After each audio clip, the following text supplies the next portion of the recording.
자, 이번에는 안희정 전 충남지사의 부인이 어제 입장을 나타냈습니다. 그래서 이제 오늘 크게 기사가 되고 있는데요. 내용 보시죠. 한국일보입니다. 안희정 부인. 지금 안희정 전 충남지사가 2심 판결에서 유죄가 나왔죠. 그 부분입니다. 미투 아닌 불륜 이런 주장을 했고요. 그러자 김지은 씨 측에서는 2차 가해다 이렇게 반발을 하고 있습니다. 내용 좀 자세히 보죠. 어제 SNS상에 장문의 글과 그리고 사진, 동영상 등을 올렸는데요. 성폭행 논란, 이른바 이 상하원 사건, 이 상원이 어떤 숙소인데요. 상하원 사건을 재거론을 하면서 이거는 미투, 성폭행 이런 부분이 아니라 불륜이다. 그리고 피해자는 본인과 본인의 아이들이다. 이렇게 어제 얘기를 했습니다. 그리고 또 이런 말도 있어요. 여기 보시면. 굉장히 이 재판에서도 논란이 됐던 부분인데요. 이 상하원 사건, 이른바 이 숙소에서 여러 가지 모습들이 있었는데 그 부분입니다. 상하원에서 벌어진 일에 대한 김 씨 진술이 거짓말이라는 주장을 펼쳤다. 이렇게 돼 있습니다. 그런데 이 부분이요. 여기 좀 가보겠습니다. 그렇다면 이런 주장, 어제 나온 이게 지금 대법원에 가 있거든요. 최종심으로. 이게 그러면 앞으로 재판에 어떤 영향을 줄 수 있는 것인가? 그 부분입니다. 여기 보시면 법조계에선 민 씨 주장에도 불구하고 안 전 지사 사건 결과 뒤집히긴 어렵다는 관측이 나온다. 한 변호사는요. 이렇게 얘기를 했습니다.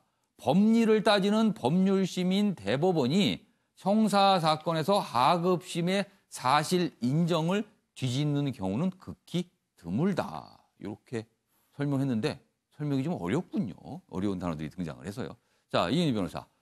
일단 어제 안희정 전 지사의 부인이 올린 글 내용 그리고 이 내용이 아까 여기 소개 잠깐 됐지만 이 대법원 판결에는 어떤 영향을 미칠 수가 있는 건지 이 부분 좀 설명 좀 해주시죠. 법률적으로.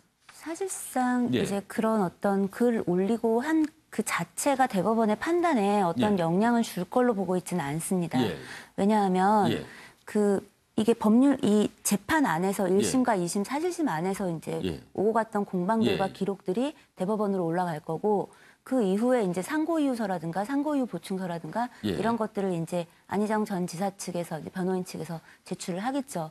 그러면 그 안에서 다루어질 수는 있겠지만 이렇게 어떤 법률 밖에서 재판 밖에서 법정 밖에서 이루어지는 것들 자체를 뭐 법원이 수렴해서 그거를 감안해서 판단한다는 건 뭐 대법원만이 아니라 법정 자체에서 있을 수 없는 일입니다. 이제 더구나 대법원 같은 경우는 법률심이라고 불리는데 그 이유가 뭐냐면 1심과 2심에서는 주로 사실관계를 다 다툽니다.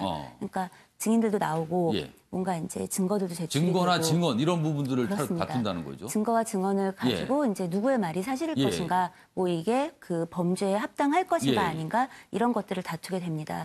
그런데 이제 대법원에서 주로 다투는 건 그동안 1심과 2심을 이제 거쳐오면서 이 하급심의 어떤 그 판결이 법률상 하자가 있는가, 세증법칙 위반이 있는가, 뭐 혹은 절차상 하자가 있는가. 그러니까 법률을 적용해서 그렇습니다. 어떤 결정인데 그 부분에 문제가 좀 있는가. 그렇습니다. 그래서 이제 물론 그 뒤집힐 가능성이 없냐 그렇진 않죠. 왜냐하면은 3심제를 두는 이유는 어쨌든 그 가능성, 다툴 수 있는 가능성을 열어두는 대법원에 올라가서 이른바 파기환송이 되는 경우들이 그렇습니다. 발생하니까요. 그래서 예를 들어서 뭔가 그 안희정 전 지사 변호인 측에서 이런 부분들을 종합해서 사실은 이런 부분이 2심 때 어떻게 거론되었는데 그런 부분들이 반영되지 않아서 뭐 세증법칙이 어떤 식으로 뭐 위반된 것 같다. 이게 기존에 나와 있는 판례상 보더라도 판시상 보더라도 그 피해자가 증인으로 나와서 어떤 증언을 했던 것에 대한 진술의 신빙성 판단에 있어서 좀 무리가 있었다라는 것들이 피력이 되고 만약에 그런 것들이 받아들여진다면 그러면 물론 그 파기환송이 될 수도 있습니다. 그러나 그 이런 것들이 그 한마디로 법원 밖에서 이루어지는 어떤 이런 이야기들에 의해서 좌지우지 되는 것은 아닙니다. 그렇다면 안희정 전 지사의 부인이 이렇게 장문의 입장문을 올린 이유는 뭘까요? 아무래도 그 당사자들의 입장이라는 건 굉장히 첨예한 게 아닌가 싶습니다. 어쨌든 이제 저의 입장에서 보면은 안희정 전 지사의 가족이든 혹은 김지은 씨든 다 피해자인 것은 분명해 보입니다. 예. 그 본질을 무엇으로 놓든 각자 입장에서 무엇을 예. 어떻게 생각하든지 간에 그것이 정당화되기는 좀 어렵습니다. 그런데 이제 지금 안희정 전 지사 사건에서 이제 부인 같은 경우는 예. 이게 이런 판결이 남으로써 자신의 입장에서는 뭐 억울한 부분이 있을 수도 있고 거기에 예. 그 많은 사람들이 알고 있는 사건이기 때문에 예. 가족이 함께 지탄받거나 비난받는 어떤 것들이 생기게 됩니다. 그런 부분에서 갖는 부담감, 자녀들에 대한 어떤 그런 부담감 같은 것들도 일정 부분 작용하지 않았을까 싶습니다. 다만 예. 이런 일들이 예. 많이 일어납니다. 그러니까 사건을 하다 보면 예. 특히나 이제 이렇게 결혼을 한 남자, 유부남 가해자와 예. 그다음에 그 결혼을 하지 않은 피해자의 어떤 사건에서 특히나 업무상 위력, 그것이 예. 학교이든 체육계였든 예. 혹은 직장이었든 이런 어떤 업무상 위력이 강하게 작용하는 어떤 상황에서는 예. 그 피해가 반복이 됩니다. 그 양상이 그 예. 후반부로 이게 반복이 될수록 예. 외관상 볼 때는 좀 불분명하게 본질이 흐려지는 부분들이 있기 예. 때문에 오인을 많이 사고 예. 예. 그럴 때 이제 가해자의 가족이 나서서 이제 뭔가 피해자를 회유하거나 협박하거나 설득하거나 이제 이런 일들이 많이 일어납니다. 예. 그건 뭐 그렇게 뭐 낯선 현상은 아닙니다. 이것이 옳고 그르냐의 문제를 떠나서 예. 우리가 이런 현상을 바라보면서 두 가지를 꼭 생각해야 되는데 예. 그 통상 폭력이 반복됐을 때 어떤 상황에서 성폭력을 뭐 절도나 이런 걸로 예. 비교하면 마음에 안 와닿으실 테니까 우리가 얼마 전에 이제 사회를 떠들썩하게 했었던 예. 양진호 씨 사건에서 예. 보면 그 사람의 폭력이 반복되고 그걸 반복적으로 받아들였다고 해서 그걸 가해자의 양진호 씨의 가족에게 그 예. 심경을 묻는다든가 그들의 입장을 뭐 예. 싫고 예. 하는 일을 하지 않는데 예. 보면은 유독 성폭력의 문제에서 아직까지는 그 한국 사회에서 법원에서도 여태까지의 관행이 피해자의 어떤 그 행위를 자꾸 판단을 하는 겁니다. 예. 가해자가 무엇을 했는지를 판단하는 게 아니라. 예. 그런데 폭력을 놓고 보면 가해자의 행위를 판단하고 피해자가 그 부분에서 벗어나지 못했던 어떤 상황들에 대해서 어떤 이해도를 갖게 되는데 그런 부분들을 법원도 언론도 사회도 해오지 않았다는 겁니다. 저는 그런 부분에서 예. 그 피해자의 입장에서는 2차 가해가 될 수 예. 있겠지만 예. 우리가 한번 고민해봐야 되는 건 우리가 그 가족들을 어떻게 함께 비난하거나 뭐 이런 것들은 좀 바람직하지 않지 않겠나. 다만 이런 것들을 언론이 이런 식으로 예. 보도하고 뭔가 전면으로 끌어올리고 이슈화하는 것도 예. 바람직하지 않다. 오히려 이거 자체가 2차 가해가 된다라고 보는 게 맞지 않겠나라고 생각합니다. 이 가족들의 피해 부분에 대해서 이 안희정 전 지사의 부인이 한 얘기도 있네요. 그 글에도 내용을 좀 소개해드리면 여기 있습니다. 요 아랫부분입니다. 민 씨는 상하원 사건을 재거론하면서 그러면서 이게 미투가 아니라 불륜이다.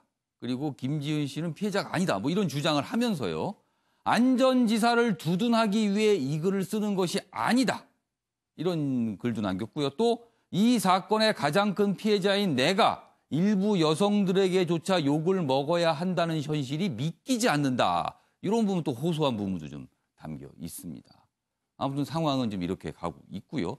이런 가운데 안희정 전 지사가 지금 재판 중이죠. 그러면 통상 구치소에 있게 됩니다. 구치소는 미결수가 있는 거거든요. 그런 상황인데 교도소로 이감이 됐다는 소식이 있어요. 관련 기사가 있습니다. 여기 보시면 국민일보입니다.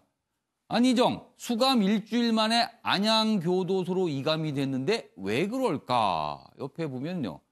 대법원으로 재판 넘길 경우 인근 교도소 이동할 수 있다. 이런 규정이 있다는데 이거는 무슨 얘기입니까? 이은희 변호사. 그러니까 통상 예. 그 이제 1심이든 2심이든 재판에서 법정 구속이 됩니다. 예. 유죄가 나오면 예. 유죄가 나오고 실형이 선고가 되면 법정에서 바로 구속이 돼서 예. 구치소로 이감이 됩니다. 예. 그런데 이런 경우에 재판정에 나와야 되기 때문에 특히 1심 재판이 끝나고 2심이 이어지는 경우는 예. 사실심입니다. 예. 그래서 사실심의 경우에는 피고인이 계속 재판에 자기가 참석해서 예. 이 재판을 지켜보아야 하기 때문에 그래서 구치소에 이런 경우에 있는 구치소에 수감을 하게 됩니다. 예. 그래서 통상 이제 교도소 구치소라고 불리는 곳에 가보면 예. 함께 있습니다. 예. 구치소와 교도소가 같은 건물에 이제 있게 되는데요. 그런데 지금 분리해서 수용은 하는 겁니다. 예. 다만 이제 지금 현재 사실심이 끝나서 예. 대법원에 가 있기 때문에 그러면 재판정에 출석할 일이 거의 없습니다. 그래서 아마도 교도소로 더 이감을 한 이상 것이 재판정에 아닌가 나올 싶습니다. 이유가 없으니까 이제 구치소가 네. 아니라 교도소로 가도 문제가 없다. 그렇습니다. 그래서 이감이 됐다는 네. 거네요. 아무튼 이런 부분도 지금 기사로 오늘 다뤄지고 있습니다. 알겠습니다. 자, 이번에는 사진 속에 담긴 사연을 들어보는 순서입니다. 박진아 아나운서가 전하는 이슈 컷입니다. 들어보시죠. 이슈들을 사진으로 살펴보는 시간, 이슈 컷입니다. 첫 번째 이슈 태그는 스크림입니다. 자메이카 복권 당첨금 수령 행사장에 영화 스크림 속 가면을 쓴 남성이 등장했습니다. 이 남성은 복권 1등에 당첨됐는데요. 우리나라 돈으로 약 14억 원을 받아갔습니다. 주위 사람들에게 당첨 사실을 알리고 싶지 않아서 가면을 썼다는데요. 심지어 아내에게도 알리지 않았다고 합니다. 강력 범죄율이 높은 자메이카에서 범죄의 타깃이 될까 두려운 마음도 있었다는데요. 이 남성은 사업을 확장하고 멋진 집을 살 거라면서 당첨금 사용 계획을 밝혔습니다. 스크림이 행복한 비명을 지르게 됐네요. 두 번째 이슈 태그는 새 화석입니다. 여기 깃털까지 그대로 남아있는 새 화석이 있습니다. 참새와 까마귀 등의 조상벌이 되는 참새목의 화석인데요. 미국의 한 호수에서 발견됐습니다.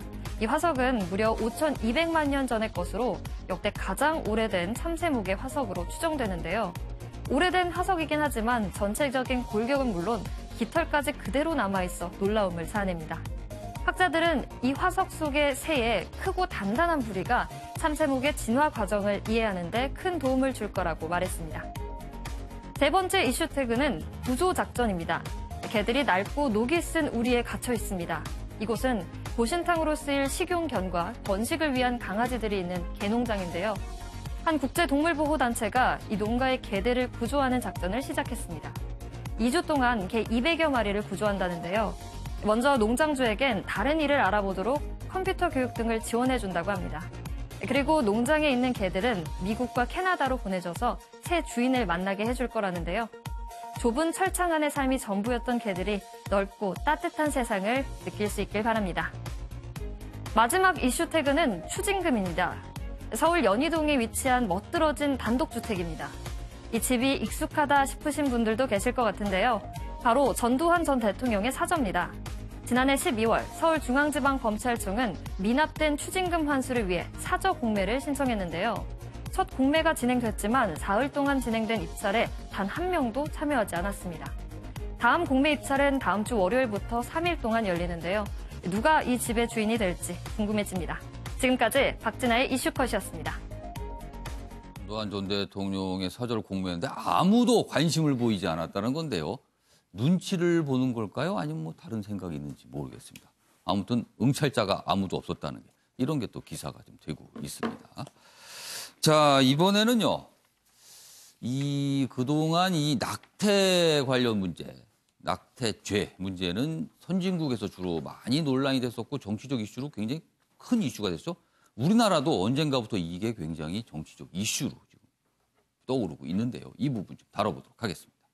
여기 있습니다. 경향신문입니다.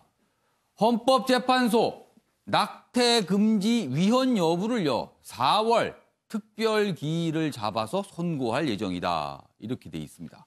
4월 초쯤에 이 낙태죄가 위헌인가 여부를 결정한다. 이런 내용입니다.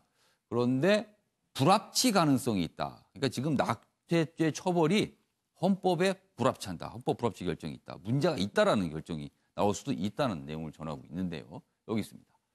서기석 조용호 재판관 퇴임 전에 선고키로 했다. 그래서 4월 11일이 유력하다. 이렇게 돼 있고요.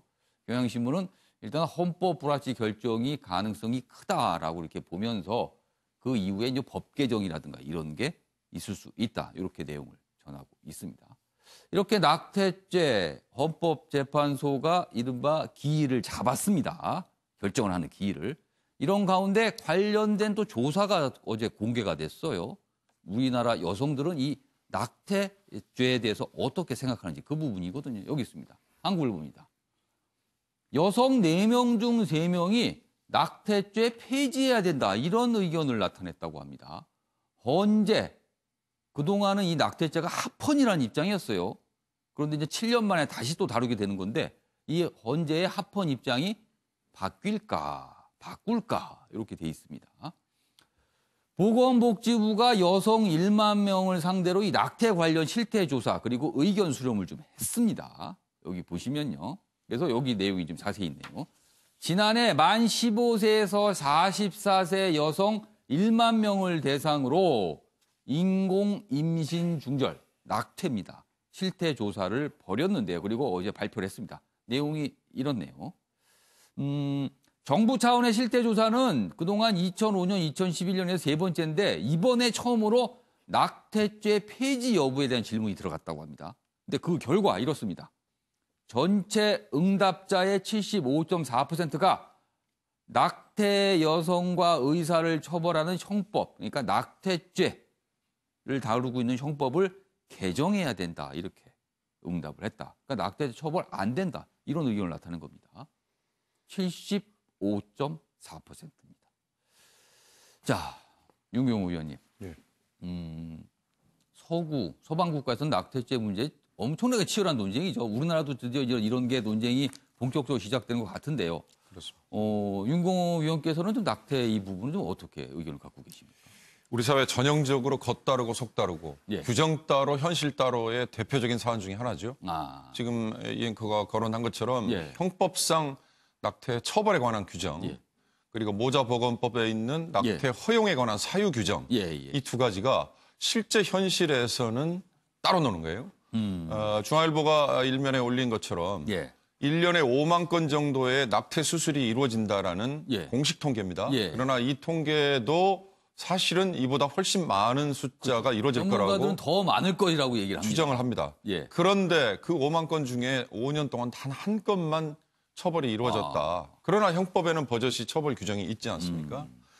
아까 안희정 전 지사의 부인이 예. 꺼낸 얘기 중에 예. 저는 간통죄, 지금은 이제 위헌 판결로 예. 사라진 간통죄라는 게 대한민국에는 버젓이 수십 년간 예. 있었지 않습니까? 예. 이 낙태 마찬가지로 이 현실 여건의 변화, 예. 사회 여건의 변화, 그리고 사회 구성원들의 인식 변화에 예. 맞춰서 아마 위헌 여부가 바뀌는 비슷한 사안이 아닐까. 간통도 그래서 사실은 이게 바뀌었고요. 그러나 이제 안희정 지사의 부인처럼 저런 예. 절절한 예. 호소가 나왔듯이 예. 그 이어서 다른 부분에서의 보완이 이루어져야 되는 거죠. 그렇지 않으면 저렇게 가정이 파괴되면서 또 다른 피해자가 생길 예. 수 있는 상황이니까 예. 낙태 역시 마찬가지일 겁니다. 예. 이런 예외 사유를 분명히 우리가 규정을 해놓고 있지만 예. 발표된 여론조사에서 보면 예. 실제 이런 것보다는 경제적인 사유라든지 심지어 아이들에 대한 뭐 가정을 예. 일구려는 계획에 따라서도 예. 하고 싶다라는 게 그러니까 궁극적으로는 여성들의 자기 결정권을 어느 정도로 존중하고 보장해줘야 되느냐 이건 사회 전반적인 발달 정도, 사회 전반적인 포용의 정도와 비례해서 갈 수밖에 없는 거다. 일방적으로 규정을 해놓고 그 규정에 벗어났다고 해서 예. 처벌을 한다. 이건 능사는 아니다. 한 가지만 추가하자면요. 예. 아까 5만 건 정도의 낙태 예. 수술이라고 했는데 예. 거슬러 올라가서 2010년에는 공식 통계가 17만 건 정도 됐었습니다. 이때 했던 얘기가 공공연하게 이보다 2배는 될 것이다 그랬거든요. 17만 건에 2배는 될 그렇습니다. 그러면 35만 명이면 한 해 태어나는 아이들의 숫자에 육박할 수도 있는 거예요. 거의 근접을 하네요. 그렇습니다. 물론 한때는 뭐 70만 명, 50만 명 이랬지만 예. 지금 30만 명을 넘지 못해서 정말 심각하다고 예. 얘기하는 상황이니까. 그래서 제가 보기에는 이 낙태에 관한 처벌과 사유 허용 개정과 함께 예. 우리 사회가 저출산 대책에서 흔히 하는 얘기가 예. 프랑스식을 얘기합니다. 예. 어떤 형태의 가정에서 나온 아이에 상관없이 예. 대표적으로 미혼모. 미혼모도 용인하는 사회가 바로 저출산 대책의 핵심이다라고 주장하는 인류학자들도 있어요. 사회학자들도 있어요. 이런 것들이 저는 낙태와 다 연결되는 게 아닌가라는 생각을 해봅니다. 오늘 현역 의원 두 분이 나오셨는데 이런 주제가 등장을 했습니다. 이 민감한 주제일 수도 있는데요. 일단 이 낙태죄 부분에 대해서 어떤 의견을 좀 갖고 계신지 한 분씩 들어보겠습니다. 먼저 강병호 의원께서는 이게 민주당 차원에서 이 낙태죄 관련해서 어떤 당의 입장이나 이런 게 좀 있습니까, 지금? 어떻습니까? 꼭 그렇진 않은 것 같은데요. 예. 저희 당의 많은 의원님들께서는 예. 여성의 자기 결정권을 좀 더 존중하는 방향으로 그 방향은라면 곧 낙태죄를 폐지해야 된다는 걸 의미하나요? 예, 아마 그런 의미로 저는 우리 당 의원님들의 분위기를 읽고 있습니다. 전체적인 민주당의 분위기는 그런 게 아닐까라고 좀 보시는 거네요. 그렇습니다. 우리 사회 발전 과정을 보더라도요. 이제 헌재에서 중요한 결정들을 많이 내린 게 있는데 호주제도 폐지를 하고 그다음에 간통죄도 폐지를 하지 않았습니까? 이 낙태죄 폐지 여부도 헌재 중요한 결정으로 이제 4월에 내려질 거라고 예측이 되고 있는데요. 결국은 사회가 점점점 발전하고 하면서 남녀가 어떤 차별 없는 우리 사회 구성원으로서 존재로서 점점 인정받아가고 있지 않습니까? 이게 법에서나 헌법에서나 저는 마찬가지라고 생각합니다. 누구나 자신의 행복을 추구할 권리가 있고요. 거기에 따라서 동등하게 차별 없이 대우를 받는 건 너무나 당연한 일이라고 생각합니다. 그러면서 이 낙태죄 폐지라는 것이 여성에게만 책임을 묻고 여성에게만 모든 것을 책임을 물었다라고 한다라면은 이것도 명백한 차별일 수 있고 한 사람의 행복 추구권을 침해하는 저는 요소가 강했다고 볼 수 있다고 생각합니다. 그런 의미에서 여성의 자기 결정권 그리고 사회 구성원 모두가 차별 없는 사회로 가기 위해서 짚어보아야 될 문제가 있다라면은 헌재가 현명한 판단을 할 거라고 생각합니다. 자, 김정재 의원께서는 이 낙태죄 폐지 여부에 대해서 어떤 입장을 갖고 계신지? 뭐 아시겠지만 저희가 지금 당내 당직이 원내 대변인입니다. 그래서 저희가 보통 방송 나오면 당의 의견을 대변을 해야 되는데 아직 뭐 당에서는 여기에 대해서는 아직 심도 깊은 논의는 아직은 입장은 없습니다. 그래서 뭐 이건 제 개인적인 의견인데요. 이게 낙태죄 오늘 아침에 폐지 얘기를 들으면 참 아이러니한 부분을 느끼는 게 지금 대한민국의 가장 큰 문제가 저출산 문제입니다. 지금 수십 년 동안 수백조의 돈을 넣어서 제발 아예 좀 놔달라고 합니다. 근데 저렇게 그런데 지금 낙태 문제는 지금 아이를 안 낳겠다는 거거든요. 근데 그 아이라는 건 원치 않는 아이를 안 낳겠다는 걸 수도 있고요. 근데 그것만이면 다행인데 이번에 왜 도대체 낙태를 하려고 하냐 그 원인을 살펴보니까 학업이나 직장이나 사회생활에서 불편하기 때문에 또는 아이를 양육할 돈이 없어서 이런 사회적 이유. 그렇죠. 바로 사회적 이유라는 거죠. 그래서 뭐 그 실수로 아이를 가졌다 이런 게 이제 아니라는 거죠. 과거처럼. 그러니까 지금 사회적 이유로 인해서 아이를 낳을 수 없는 우리 사회 여기에 대해서 굉장히 좀 안타까운데요. 그래서 이 부분에 대해서는 저희가 그러니까 원하는 아이를 원하지만 사회적 이유 때문에 아이를 못 낳는 우리 사회에 대한 문제에 대해서 우리가 낙태죄하고 함께 고민을 해봐야 될 것 같습니다. 뭐 아시겠지만 가장 큰 원인은 직장에서 여성 차별입니다. 그러니까 직장에서 지금 남녀평등 고용법이 전혀 지켜지고 있지 않는 게 현실인데요. 여성들을 보통 대기업에서 여성들을 면접 볼 때 안 뽑는 이유가 아이를 갖기, 소위 말해 임신을 하기 때문이라고 그러거든요. 그러니까 공백이 출산과 육아를 해야 되기 때문이라고 생각을 하는데 정말 아이러니 아닙니까? 아이를 많이 낳아야 되는 이 대한민국의 운명. 그런데 지금 또 회사에서는 아이를 낳기 때문에 입사를 아예 처음부터 차별하는 거 이런 거죠. 그래서 저는 지금 그 여성이 아까 말씀하셨다시피 소위 말하면 이제 여성의 인권이 계속 상승하고 사회 진출 욕구가 커지고 있습니다. 그래서 여성의 자기 결정권 또 성적 자기 결정권을 넘어서서 여성의 어떤 선택권 이런 것들이 존중받아야 된다고 생각을 하고요. 더불어서 사회에서도 이 문제를 좀 정말 이 근본적인 원인을 좀 해결을 해줬으면 좋겠고 더불어서 하나만 더 말씀드리면 아이를 가질 때는 남녀가 함께 가지는데 이 지금 처벌은 여성과 의사가 받게 돼 있거든요. 굉장히 남녀 차별적인 요소가 강한 법입니다. 그래서 이 부분에 대해서도 우리가 입법적으로 한번 다시 재검토를 해봐야 될 시점이라고 생각을 합니다. 이은희 변호사께서는 이 낙태죄 폐지 이제 조만간 헌재에서 결정을 할 텐데요. 어떻게 보십니까? 낙태죄가 폐지돼야 한다고 생각하기 때문에 낙태죄 폐지를 결정해 주셨으면 좋겠다라고 굉장히 바라고 있습니다. 일단 그렇게 바라시고 헌재는 그 전망은 어떻게 하고 계십니까? 전망도 사실은 지금 2012년에 그 헌법재판소 그 결정이 나온 이래로 7년 정도 시간이 지났고 또 그 사이에 헌법재판관분들도 7분이나 바뀌셨고 사회 분위기도 많이 바뀐 부분이 있습니다. 근데 제가 이제 이런 얘기를 드린 건 사실은 저는 거창하게 대한민국의 뭐 미래와 뭐 대한민국 출산율 이런 이야기보다는 어차피 그런 얘기는 앞에서 다 해주셨으니까 그 사무실에서 이제 저희 사무실에서 그 하는 사건들 안에 여성 사건들이 되게 많은데 이런 사건 많습니다.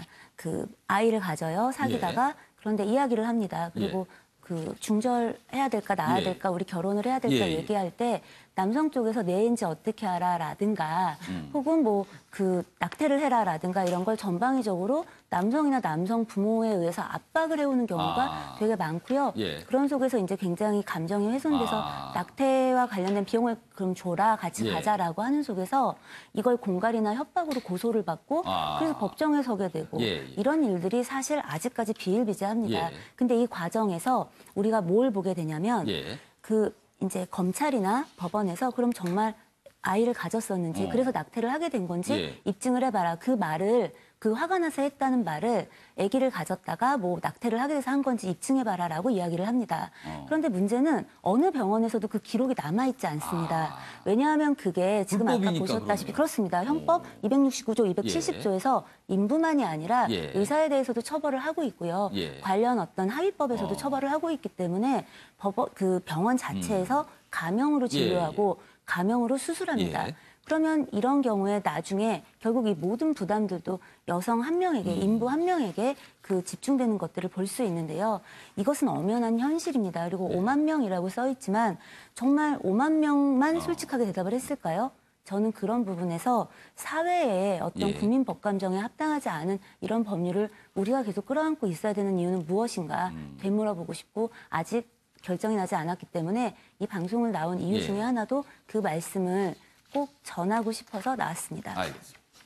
자, 지금 헌법재판소의 이제 결정이 조만간 나올 겁니다. 어떤 결과 나올지 그때도 굉장히 큰 뉴스로 달라질 것 같습니다.